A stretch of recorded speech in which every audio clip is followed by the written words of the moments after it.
그 이야기 한번 해보겠습니다.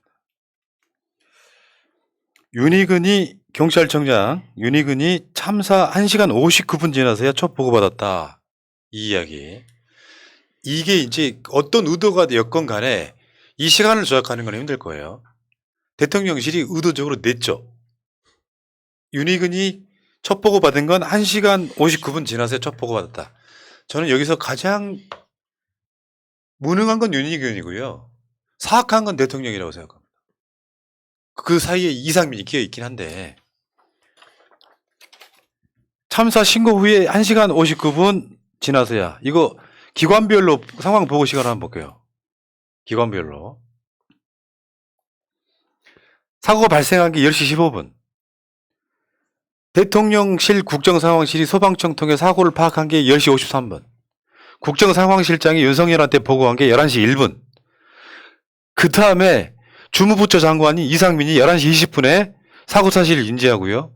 11시 21분에 윤석열이 첫 지시를 내렸다고 그러는데 어떤 지시 내렸는지 잘 모르겠어요. 보고를 하면 지시가 나오게 돼 있거든요. 요거는 약간 의혹으로 남겨두고요. 11시 36분에 용산경찰서장이 서울경찰청장에게 보고를 합니다. 이 상황에서도요, 용산경찰서장은 윤석열 대통령실을 맡고 있는 것 때문에 이 보고가 늦어졌어요, 지금. 그 다음에 1시 54분에 윤석열이 추가 지시를 하고요. 그 다음 새벽에 0시 5분에 경찰청이 대통령실에 상황 보고를 접수합니다. 그 다음에 10시 14분에 경찰청 상황 1 담당관이 윤희근 경찰청장에게 전화 보고를 합니다. 0시 14분에. 네. 그리고 41분에 윤석열이 긴급 상황 점검 회의를 주재를 해요. 이게 요 타이밍이라고. 결국에는 여기서 이 사람들이 내고 싶었던 이야기는 윤석열이 가장 빨리 보고받았어. 이 이야기를 하고 싶었던 것 같고요. 그리고 실제로 용산경찰서장이 서울경찰청장에게 보고가 늦어진 이유가 용산 대통령실 지키는 업무 때문에 그랬다는 거잖아요. 일단 어쨌든 간에 이걸 낸 의도는 경찰 책임 이하를 부각시키고 싶었던 그게 아니었냐 이런 생각이 들고요. 결국 참사 책임을 경찰로 꼬리 자르기 하려고 하는 그 의도가 보이더라 이런 거예요.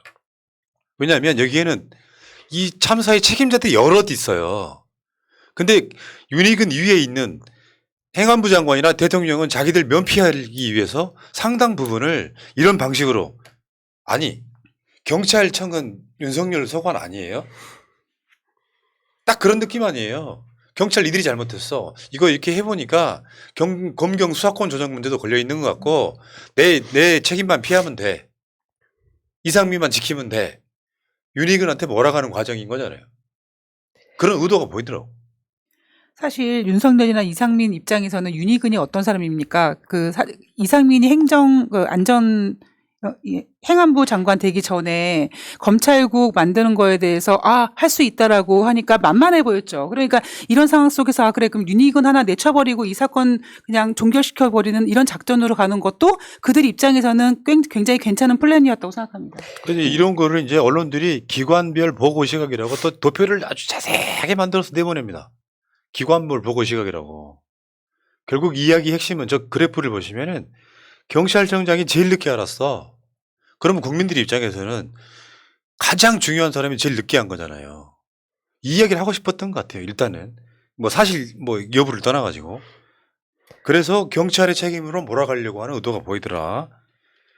결국 참사 책임을 경찰로 꼬리 자르게 하겠다 이런 의도가 보이고요. 그리고 나니까 바로 이제 여기서 이제 가장 큰 문제 중에 하나가 관련 경찰서가 있잖아요. 서울청이라든지 용산경찰서라든지 이런 데를 또 경찰이 압색을 해요. 이건 검찰이 한 게 아니에요. 경찰이 압색을 해요. 그러면 이제 JTBC 같은 언론이 경찰을 압색하면 그게 제대로 될까? 이 보도를 내고 나중에 검찰이 거기 들어가고 이 과정을 그대로 거치더라고요. 이태원역까지 압수수색을 했던데요. 도대체 거기 왜 압수수색을 할 것이냐 했냐 제가 그것을 곰곰이 보니까 이 당시에 사법경찰이라든지 여러 가지 그 행동들에 대한 증거를 먼저 저는 확보하려는 게 아니라 인멸하려는 게 아닌가 하는 의심을 하고 있습니다. 그리고 지금 말씀을 해주셨는데 이 보고 체계에 대한 지적들을 하고 있는데 저희 그 국민들이 112에 신고했던 것이 6시 34분이었습니다. 무려 4시간 전이었는데 이 경찰청장에게 보고가 된 것은 11시경이라는 게 말이 안 되잖아요. 이것이 결국은 모든 총체적인 행정 참사라고 말할 수밖에 없는 것이고요. 제가 그날 밤을 꼬박 새고 아침에 제 페이스북에 썼던 글들은 이 모든 것들을 자료들을 다 찾아보면서 결론을 내렸던 것인데, 이전에 서울 시내에 경찰서장 서열 1위는 종로 경찰서장이었습니다. 근데 이후에 용산으로 대통령실에 이전하면서 가장 중요한 직책이 누구겠습니까? 용산 경찰서장이 되는 겁니다. 이 사람들이 치안, 뭐 교통, 뭐 그런 시민들에 대한 안위가 중요한 것이 아니라 이후에는 대통령의 안위가 가장 중요하게 되는 그런 자리로 업무가 네. 바뀌게 되는 겁니다. 자, 너무 앞서가지 마시고요. 뒤에 다 그래서 나올 제가 이야기. 그 상황들이 결국은 이후에 일어난 일들의 원인이 되는 거라고 이야기를 해드린 거고요. 지금 우리 푸나님 말씀하셨는데 이 모든 것을 저는 종합해서 해바라기 증후군이라고 생각을 합니다. 오로지 위만 바라보고 맞습니다. 네, 네. 그걸로 연결되는 거죠. 자, 이제 그 상황이 어떤 상황인지를 한번 보자고요. 자, 첫 번째. 분명히 경찰 책임이 있고요. 대통령실 책임도 있고요. 직접이든 간접이든 간에. 근데 한 곳에 몰아가는 건 온당치가 않잖아요, 일단은. 자, 참사 4일 전에 서울경찰청에서 경찰관들 내부 메신저를 통해 가지고 이번 할로윈 데이 관련해서 대비하고 있는 일이 있냐고 이태원 파출소에 문의를 해요. 그때 이태원 파출소장이 답한 거예요. 이태원 소장입니다. 할로윈 데이 준비 중 급선무는 교통기동대가 지원이 절실히 필요합니다. 이렇게 이야기를 합니다. 근데 답이 없어요.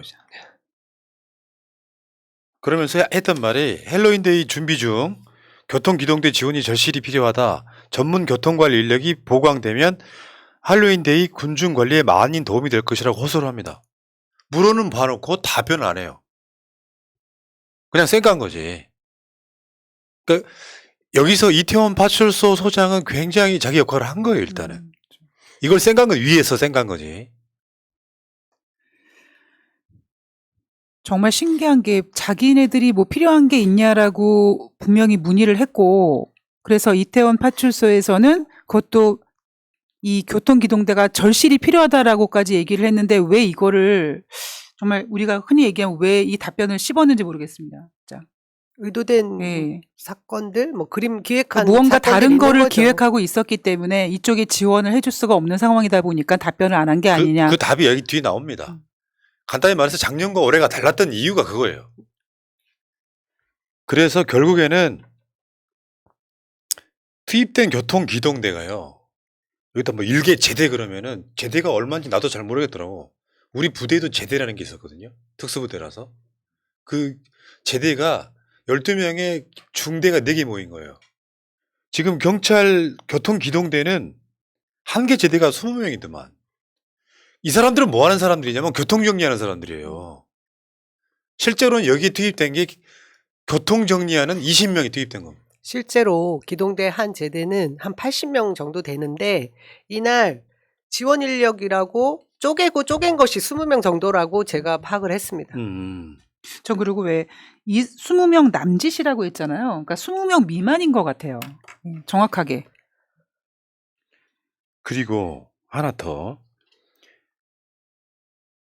저번에 신고를 했다 그랬잖아요. 보통 어떤 사건이 발생을 하면 되게 119로 많이 신고를 하고요. 어떤 경우 112에 신고도 해요. 119가 잘 안 받거나 이런 상황이 되면. 근데 사고가 일어나기 전에 이미 신고가 됐다 그랬잖아요. 4시간 전부터. 네. 신고 11명 가운데 6명이 압사 이야기를 해요. 근데 내가 봤을 땐 그런 측면도 있을 거라고 봅니다. 그 신고를 받은 사람들이 많이 몰려 있으니까 뭐 설마 이런 압사 사고가 우리나라 역사상 없었던 측면이 있어서 실드를 치려고 하는 말이 아니라 그냥 안일하게 넘겼다는 거예요. 근데 정상적인 국가라면요. 보통 우리가 동네에서 부부싸움으로도 경찰 들어오잖아요. 네. 근데 11명 가운데 6명이 압사 이야기를 하는데도 이 사람들은 사실상 조치가 없었다는 거잖아요. 그런 게 있대요. 그냥 신고를 받으면 112 상황실에 신고를 받으면 하다를 할 거 아니에요. 그게 어디로 가냐면은 서울경찰청으로 가서 상황실. 그 지역 어디인가를 다시 배분해 주는 거죠. 근데 이걸 판단할 때 경찰차가 출동해도 되는지 안 되는지 사실은 좀 더 솔직히 말하면 그 경찰차는 출동해봐야 도움이 안 돼요. 그 사람들은 이 사람이 미어 터지는 상황에서 전혀 도움이 안 됩니다. 미리 조치하지 않았던 측면이 더 훨씬 더 큰 거죠. 대한민국이 골목골목이 CCTV가 달려있는 대한민국입니다. 그리고 저희가 이 통신 장비라고 할 수 있는 핸드폰을 다 들고 있는 그런 국가입니다. 20만, 30만, 뭐 10만이 운집해 있으면 어디선가의 상황실에서 모두 통제하고 볼 수 있는 상황입니다. 이건 안 한 겁니다. 네, 안 한 거예요. 아무 짓도 안 한 겁니다. 그러니까 뭔 일 있겠어. 사람이 좀 많은가 보지. 이렇게 해가지고 아니요, 할 수 있는 사람이 아니 근데 없었던 거예요. 저는 그 이해가 안 가는 게 우리가 왜 지하철에서도 가끔씩 사람 많이 밑에 있으면은 뭐 이런 친구 만나러 갔는데 지하철에 사람 엄청 많았을 때 아 나 오늘 압사당할 뻔했어 이런 얘기를 하긴 하거든요. 그런데 여기에 이제 112에 들어간 신고 내용을 보면은 일관성이 있잖아요. 그리고 어떤 신고자는 아 이거 일방통행으로 좀 해주세요라는 구체적인 방안까지 제시를 했기 때문에 이건 저는 진짜 안 했다고밖에 생각 안 합니다. 뻔히 알고도 안 했다고 생각밖에 안 합니다. 신고를 접수한 그 경찰도 그 상황이 아주 위중하다는 걸 몰랐을 리가 없고 그것을 빨리 조치를 취해달라고 상부에 보고를 했을 겁니다. 그런데 그 상부에서도 지금 뭐 연락받은 체계가 뭐가 문제인지 그것은 제가 볼 때 결국은 이 인력 분배를 하는 과정에서 이미 계획했던 것과 다른 상황이기 때문에 빨리 대처할 이유가 없었던 것이 아닌가 하는 네. 것이 의혹이죠. 그러니까 지금 이 상황은 경찰의 책임이 있지만 경찰 수뇌부의 책임이 가장 크다는 것을 증빙하고 있는 거예요. 112 상황실의 문제, 이거는 분명히 감찰이 필요한 얘기 같고요. 근데 윤희근이 자기 책임을 면하기 위해서 일선 경찰 이야기를 해버려요. 대국민 사과하면서. 그러니까 이제 일선에 있던 경찰들이 반발이 시작되는 거죠. 기동력 지원을 요청했는데 받지 못한 건 우리다. 마치 우리가 근무를 잘못해갖고 사고가 난 것처럼 그 말이 안 되잖아요. 왜 올해는 할로윈 데이가 작년과 달랐습니까? 이걸 판단하는 과정에 경찰 수뇌부의 책임이 가장 크다는 걸 증빙하는 거예요. 그리고 뭐 112 상황실장이 이태원역에 무정차 통과를 요청했다 같은 또 그것도 지금 서울교통공사랑 둘이 진실 게임을 하고 있잖아요. 여기서 나오는 말은 그런 거. 이태원 파출소 직원이 20명 정도 되는데 최선을 다해서 근무했다. 그럴 것 같습니다. 네. 네. 왜냐하면 현장에 가면은 지금 지구대라고 많이 부르는데 거기가 현장에 가면은 한적한 동네가 있지만 저기 홍대 같은 데 가면은 그 인력도 훨씬 많기도 해요. 그러면 주말만 되면 무슨 사건이 벌어지냐면 술 취한 사람들만 다 출동을 하잖아요. 지역에서 주체가 있건 없건 어마어마한 인파가 모여 있는데 파출소 직원들 사무실에 앉아서 놀았겠어요? 그렇죠. 동분서주 했겠죠? 근데 그거를 윤희근이 거기다가 일선 경찰들이 잘못했다 이야기하고 있는 거예요. 천벌 받아야 됩니다. 현장 대응이 미흡했다. 현장 대응이 미흡했다는 말이 완전히 개빡치게 만드는 거죠. 이거 아니라는 말씀 드리고요. 그것도 한번 보여주세요. 실제로 그 올라온 거 있잖아요. 이태원 파출소 직원이 올린 글에 그런 게 나와요. 현장 대응 미흡에 대한 감찰 지시와 각종 언론 보도 보니까 가만히 있을 수가 없는 거예요. 정말 그 하루가 어떻게 지나갔는지 모르게 바쁘게 막 뛰어다녔는데 평상시에 이태원이 아니잖아요. 이미 오래전부터 10만 이상의 인파가 몰릴 것으로 예측했던 거잖아요. 그러면 거기에 현장을 통제해줄, 안전을 관리해줄 경찰들을 이미 요청했지만 안 보냈다는 거잖아요. 그러면 이태원 파출소가 잘못한 게 뭐가 있죠? 근데 현장 대응이 미흡했다고 사과하면서 자기 책임을 미루잖아요. 경찰청장이, 윤희근이가. 국민을 개돼지로 하는 겁니다. 그리고 저 일선 파출소 현장에서 고생한 경찰들은 다 어떤 생각이 들겠습니까? 이태원 참사 정부 책임자 첫 인지 시간. 이게 약간 코미디 같은 거예요. 물론 경찰로 몰아가려고 하는 분위기도 있겠지만 윤석열, 이상민, 오세훈, 김광호, 서울청장, 윤희근 개판이야. 가장 중요한 책임자가 제일 늦게 하는 상황이 뭐 했을까요? 서울청장은 윤희근이가 알기 조금 전에, 서울시장은 서울청장이 알기 조금 전에. 결국 하고 싶은 얘기가 그거야? 윤석열이 제일 먼저 알았어? 그러면 대통령실의 책임이 면해지냐고요. 나라의 지휘체계가 개판 엉망이 돼버렸는데 누가 그런 얘기 하더라고. 공 세우려고 대통령실에 직보했다고. 어떤 경찰인가가. 저는 그리고 저 윤석열 대통령이 가장 먼저 보고를 받았다라는 것 자체가 진짜 보고를 받았을까라는 것에 대해서 일단 의심을 하게 되고요. 지금 저 라인을 쭉 보면은 결국 그래 그러면은 누구를 꼬리 자르면 제일 괜찮겠네라는 사이즈가 나오잖아요. 그래서 지금 저 발표된 내용을 저희가 신뢰할 수 없기 때문에 뭐 자체 조사를 하고 있는 경찰 그리고 뭐 검찰이 손을 대는 것에 대해서 절대 용납이 안 된다는 겁니다. 예. 어찌 됐건 윤석열이 실제로 보고를 받고 어떤 지시를 했는지 어찌 됐건 간에 윤석열이 약간 모자란 거라니까요. 나는 검찰 출신이니까 검찰이 수사하면 되고 나는 대통령실에 있는 대통령이니까 경찰은 잘못해도 대가 두드려요 저게. 되게 희한한 거잖아요. 꼬리 자르기. 저거 희한한 윤석열 게 아니라 정권이에요. 이상한 거죠. 더군다나 자기 측근 이상미 장악한 경찰이 저런 기강행위를 보이고 있잖아요. 부끄러운 줄 몰라요? 나는 책임 없어의 어떤 모습 중에 하나예요 이게. 자, 그 다음에 그래서 경찰 내부망에 올라온 이런 거예요.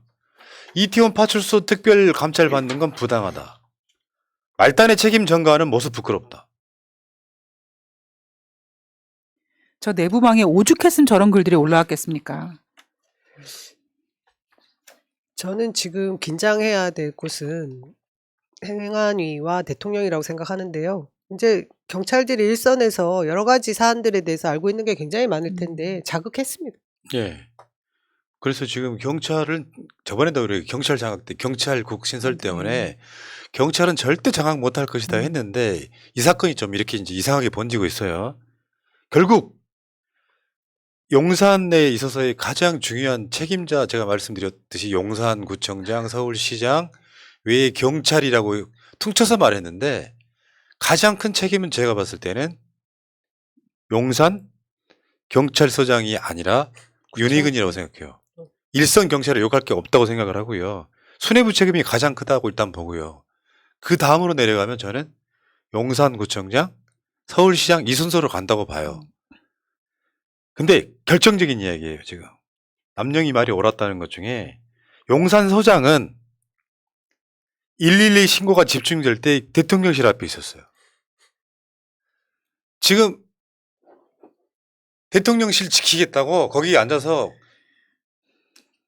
야전사령관이 그거 하고 있는 거예요. 사실은 대통령실 근처에도 가지도 못하잖아요. 집회 말이에요 집회. 대통령실 지키겠다고 용산경찰상이 거기 주말이잖아요 주말. 늦은 시간까지 그거 하고 있었던 거예요. 그 구청장이 이 할로윈 축제는 현상이라고 이야기를 했고요. 그 시간에 어디에 갔다 왔나를 저희가 보니까 지역 바자회에 갔었어요. 이게 뭐냐? 국민을 표로 보는 겁니다. 자신에게 줄 표가 있는 사람은 지역민들밖에 없거든요. 외지에서 다 모인 그 시민들은 안중에 없는 거죠. 제가 아까 말씀드렸던 이 사고의 총체적인 해바라기 증후군 중에 하나입니다. 대통령과 지역 주민들만 바라본 겁니다.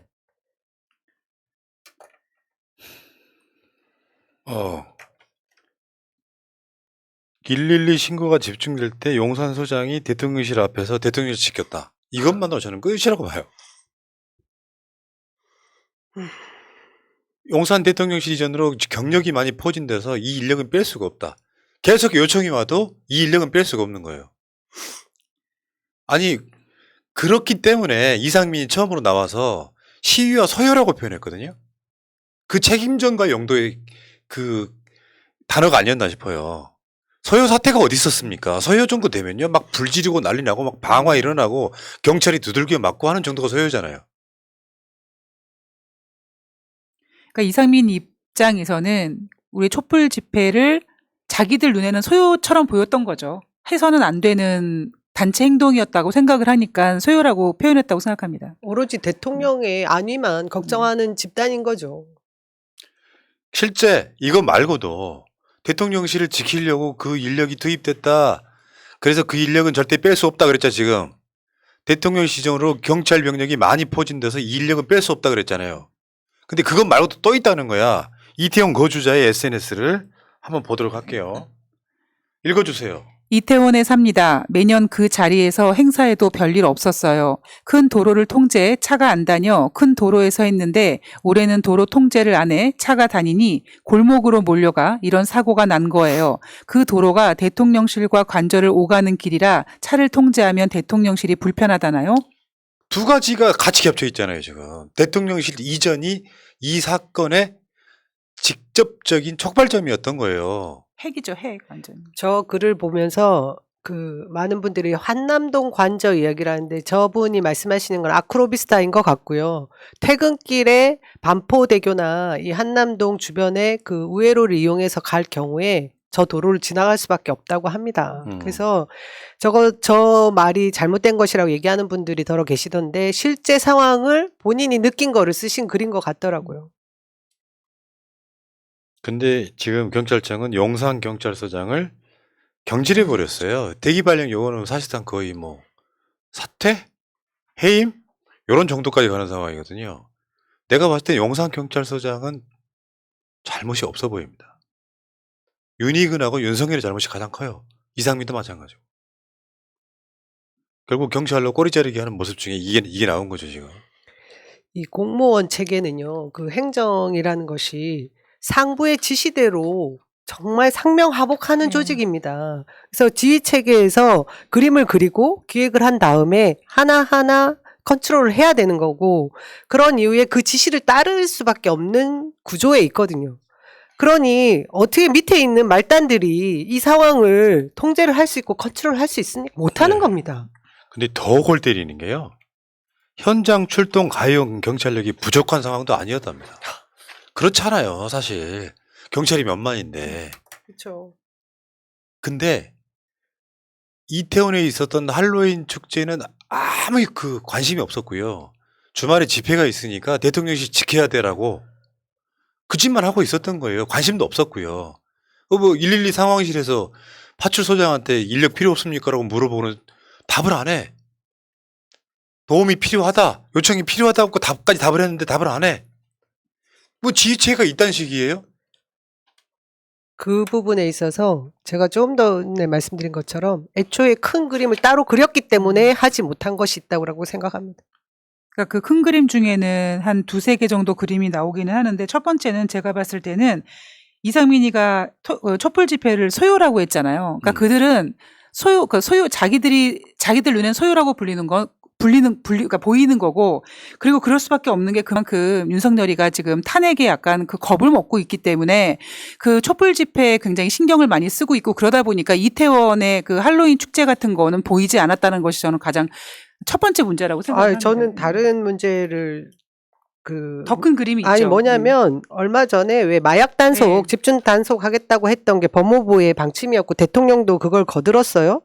이걸 그 당시에 일망타진해야겠다라는 욕심을 가지고 오히려 질서 유지보다 그 현장에서 그런 사람들을 색출해야겠다는 기획이 먼저 있었던 것 같습니다. 네. 그리고 두 번째로는 대통령 경호에 따른 그 기동대들의 그 인력, 이것이 분배되다. 저는 이 두 가지가 맞물려서 이번 참사가 일어난 것으로 생각을 하고 있고, 그 문제에 대해서 지적을 해야 되는데 경찰관들도 그것을 너무 잘 알 것 같은데 지금 제대로 얘기를 못하고 계속해서 하나씩 본인들의 문제만 짚고 넘어가는 것이 아닌가 하는 생각을 합니다. 이번에 그 사찰 문건이라고 동양파 그 던져주기 같아요, 그거. 근데 그건 두 번째 치고. 어. 그러니까 이건 의도가 어떤 건지는 뭐 대충 알겠는데 문제는 거기에도 그런 얘기가 나옵니다.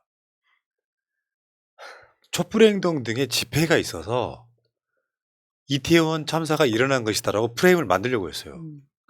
근데 거짓말인 것은 뭐냐면은 가깝잖아요. 같은 용산구에 있단 말이에요. 대통령실하고 이태원이 가까워요. 솔직히 말하면 걸어가도 그렇게 많이 안 걸립니다. 근데 이 집회, 정광훈 집회가 있었고 촛불행동의 집회가 있었잖아요. 그 집회가 사실상 9시에 끝났어요. 사고가 일어난 건 그 시간보다 훨씬 뒤잖아요. 그럼 사람이 굉장히 많을 것 같다면 그때라도 투입을 하면 되는 거거든요. 맞습니다. 근데 그것도 안 했어요. 가용 인력이 부족한 것도 아니야. 오로지 지금 윤희근이 어떤 자인지를 여러분 다시 한번 각인시켜 드릴게요. 이상민이 행안부 장관 되기 전에 그 진급 대상자 경찰청장 후보군들을 미리 지가 면접을 봅니다. 원래 이거 불법이에요. 그래서 경찰국 신설에 찬성하는 자를 꽂은 게 윤희근이에요. 얼마나 권력이 아까 말한 해바라기 증상 해바라기인지 알겠죠. 대통령실만 잘 지키면 되는 애들이야. 작년과 왜 이태원 축제의 양상이 달랐는지 우리가 이 방송을 통해서 여러 번 보여드렸어요. 작년만 해도 경찰들이 2, 3m 간격으로 지키고 있었단 말이야. 그 골목 통제를 아예 사람이 워낙 많으니까 했단 말이에요. 올해는 대통령실을 지키느라고 경찰이 거기 정신이 팔려 있다 보니까 이태원에는 별일이 있겠어라고 그냥 내팽겨 둔 게 이 참사의 직접적인 원인이다. 저는 한 발 더 나갔죠. 그냥 내팽개친 게 아니다. 기획한 것이 있다. 그러니까 저는 그래서 제가 아까 이제 두 가지 정도 그림을 그렸다고 했던 게 첫 번째는 이제 푸나님께서 정리해 주신 거고 두 번째는 남영희 위원장님께서 말씀해 주셨던 건 저도 거기에 동의하는 이유가 뭐냐면 그 이태원에 배치한 그 경찰들도 정복을 입은 경찰보다 사복 경찰을 더 많이 배치했던 이유가 뭐겠습니까? 정복을 입은 경찰들이 많으면 마약 수사하는데 누가 정복 입은 경찰들이 있는 데서 마약을 하겠습니까? 그러니까 오히려 사복 경찰들을 많이 잠입시켜 가지고 마약 사범들을 잡는 것에 많이 초점을 맞췄다라는 거죠. 그러니까 우리가 큰 분리를 그림을 하시자고요. 그렸던 것 같아요. 분리를 하시자라고. 현장에서는 아마 엄청난 개고생했을 것 같고요. 이태원 파출소부터 시작해가지고. 근데 이제 사고가 난다고 하니까 사고가 사람이 워낙 미어드니까 지금 밤 10시 이후에 사고가 10시 이후에 났잖아요. 다른 팀원을 21명을 순차적으로 투입했지만 그 많은 인파에 보이긴 하겠어요? 21명 더 투입했다 그래서? 대규모 병력이 와서 착착착착 통제를 해야 되는데 박원순 시장 때 그랬다면서요. 경찰이 너무 많이 배치되니까 박원순 시장 욕했던 사람들이 굉장히 많았다면서요. 왜 분위기 방해하는지 모르겠다고. 그래서 사고가 안 난 겁니다. 그래서 그게 일종의 관례로 굳어져 가지고 작년에도 경찰이 그만큼 있었던 건데 그 경찰 다 어디로 갔냐? 결국 용산에 있는 대통령을 시킨 거 아닙니까? 아무것도 안 하고 대통령을 시킨 게 아니라 요청이 있었다잖아요. 파출소부터 시작해가지고. 결국 대통령을 시키느라고 이건 뭔 사고 나겠어? 라는 그 아니라는 의식인지 아니면 진짜 뭐 어떤 기획인지 모르겠지만 이 참사가 난 거다 이렇게 보면 될 것 같고요. 그래서 윤희근 말처럼 현장에 뭐 경찰들 감찰하겠다? 말도 안 되는 소리인 거죠. 이분들은 어떻게 보면 윤희근 등의 피해자인 거잖아요. 빡치겠어요? 안 빡치겠어요?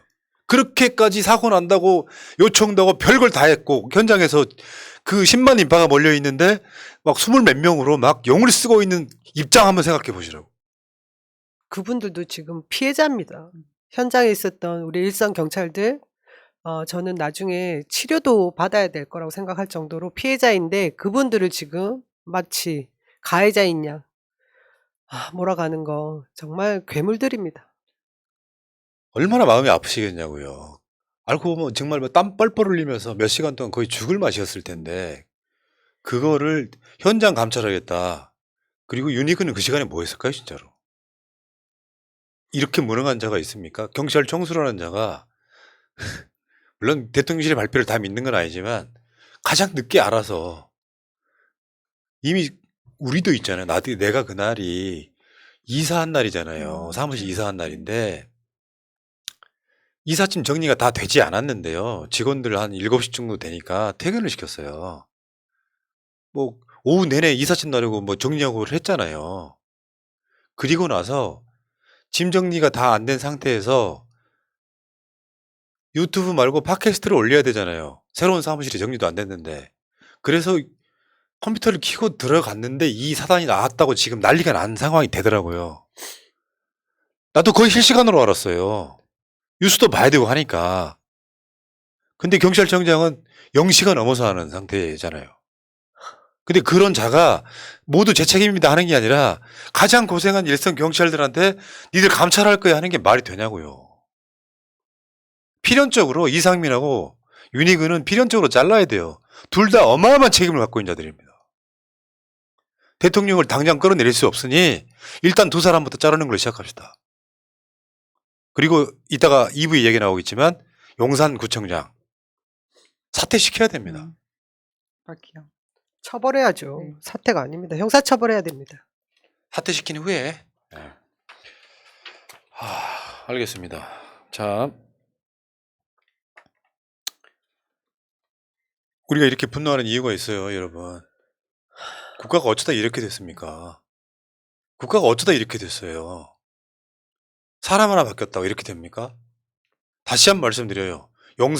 윤석열의 가장 큰 죄악은 아마 윤석열 죽을 때까지 제가 이 이야기 할 거예요.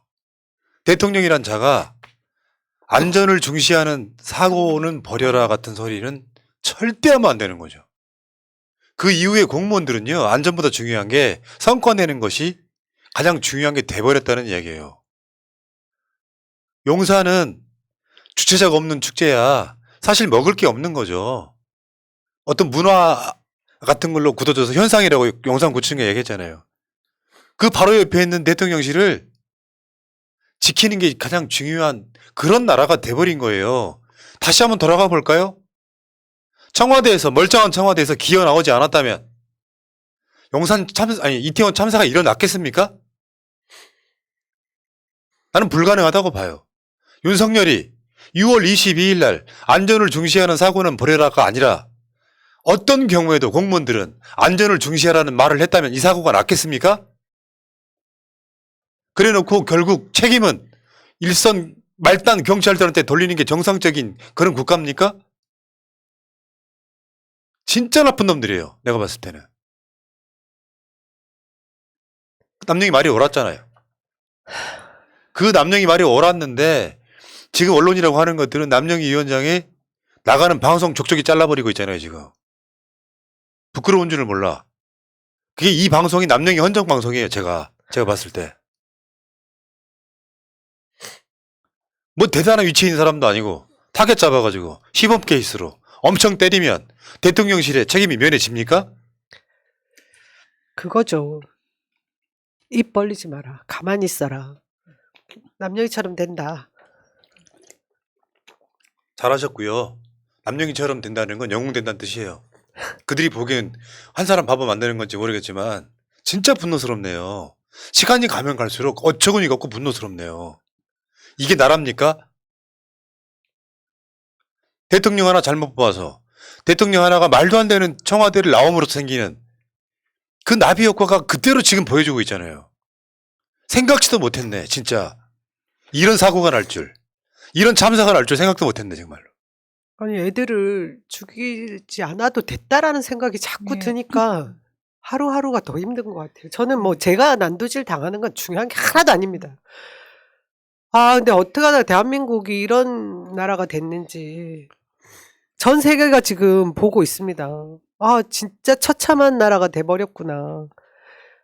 그런데 그 책임져야 될 자리에 있는 자들이 하나같이 괴물들이 되어가지고 지금 우리가 누구와 같이 함께 살고 있는지 그것부터 저는 지금 이 같은 공간 안에서 호흡을 한다라는 게 너무 하루하루가 힘들고요. 네. 그 유가족 부모들 마음이 어떨지에 대해서 가늠이 안 됩니다. 저는 이번에 그 윤석열 정부가 뭐 11월 5일까지 애도의 기간이라고 정했잖아요. 저 그거 자체가 너무 웃긴 게 사실 저는 맨 처음에 그 8년 전에 세월호 사태가 터졌을 때 처음에는 진짜 믿기지가 않았는데 나중에 시간이 지나가면서 더 이제 이게 후폭풍으로 더 괴로웠던 게 뭐냐면 우리가 그 아이들이 그 뱃속에서, 그러니까 그 배 안에 있는 것을, 그러니까 죽어가는 거를 우리가 모두 보고 있었고, 그리고 살릴 수 있었던 것에 대해서 우리가 너무 안타까운 나중에 그 생각이 너무나 많이 더 복받쳐가지고 몇 년 동안은 힘들어하고 있는데, 이번에도 똑같은 거였잖아요. 우리가 살릴 수 있었는데 못 살렸다라는 거. 그 죽어가는 모습을 보고 있는데도 어른들이 정부가 아무것도 안 했다라는 것이 저는 이게 11월 5일 날까지 뭐 애도의 기간 이건 완전 개소리고요. 나중에 우리 국민들은 더 시간이 갈수록 더 슬퍼할 수밖에 없을 거라고 생각을 합니다. 너무 떠올라요, 자꾸. 지금 오늘 같은 경우에 민주당이 경찰청을 항의 방문했는데 거기에 지금 그 당시에 무전 내용 같은 것들 있잖아요. 이게 지금 파악을 하고 있나 봐요. 자, 일단 지켜보시고요. 혹시 그런 생각 아닐까요? 내가 그 월요일 방송에서 인구론이라고 하는 얘기를 꺼냈거든요. 우리나라도 사실 그런 짓거리를 했었습니다. 부마 항쟁이 나니까 차지철이 탱커로 밀어버려야 된다고 그러고 박정희도 마찬가지였어요. 근데 민주화가 되면서 민주화란 게 뭐냐면은 군사 독재는 덕질을 하는 사람들한테 국민은 그냥 들러리일 뿐이에요. 세금 넣어주는 사람이고 복종해야 되는 사람이지만 민주화라고 하는 거 지금 포소 어르신들이라는 게 그런 거 아닙니까? 민주의식은 없고 그 박정희를 신으로 숭배하는 분들이시잖아요. 근데 민주주의가 되면 모든 국가는 국민이 주인인 나라를 만들어가는 과정이에요. 하루아침에 못하니까 시스템으로 만들어가는 과정인데 그 차치철과 박정희 마인드가 아니었을까. 아주 보수적으로 생각해도 에이 무슨 사고가 나겠어부터 시작해가지고 뭐 사고가 나는 게 중요해? 대통령 지키는 게 중요하지? 누가 집회하는 사람들이 대통령실 쳐들어간답니까? 그런 사람들이 있었어요? 이번 집회 때? 너무 평화적으로 집회가 끝났던 거 아닙니까? 그런 정도의 수준은 우리 올라와 있단 말이에요. 예전에 왜 정광훈 패거리들 얘들이 문재인 정부 때 청와대에 가는 길에 가서 막 폭도처럼 돼가지고 경찰들 패거했던 거 아닙니까? 진짜 폭도는 소위 말하면 수구 보수 극우 세력 아닙니까? 그 탓을 그렇게 평화적으로 집회해서 아직까지 그런 사고 한 번 안 난 세력들한테 돌리려고 하는 게 말이 됩니까? 이태원 국민의 안전을 책임져야 될 용산 경찰서장이 그 시각에 주말에 퇴근도 못하고 대통령실을 지켜야 되는 게 정상적인 국가입니까? 다시 한번 묻겠습니다. 이태원 참사는 윤석열 책임 아닙니까? 여기까지 하겠습니다. 1부 마치고요.